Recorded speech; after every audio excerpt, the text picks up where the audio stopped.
কান্দাইয়া তুই কি সুখ পাইলি জীবনে তুই কেন যে আইলি রে।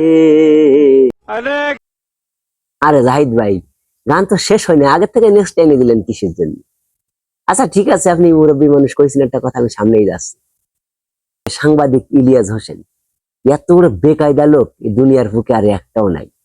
কি দরকার ছিল খালি খালি এই যে ফিফিনুল ভাই একটু ডলিয়া ফায়ারে নিয়ে এই একটু ইদিক সিদিক করতেছিল, তুমি তারে দিলে গর্ত কেসে ফাঁসাই? মানে আরে আফা সবসময় মানে জানতে চাই না, কথা তো করছি, কতি দাও তারপরে মানে শোনো, কথা কতি দে না খালি মানে।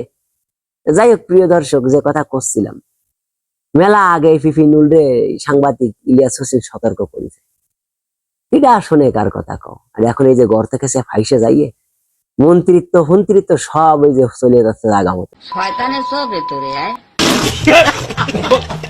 এই সাসি, হাও কথা করছেন কিসের জন্য? সাংবাদিক ইলিয়াস হোসেন যেগুলো এই যে বের করেছে, আমি সেইগুলোর পুনরাবৃত্তি করতেছি। তুমি এই যে মানে মাঝখান দিয়ে মুরব্বী মানুষ, মহিলা মানুষ, এটা ফালতু গালাগালি দিলে।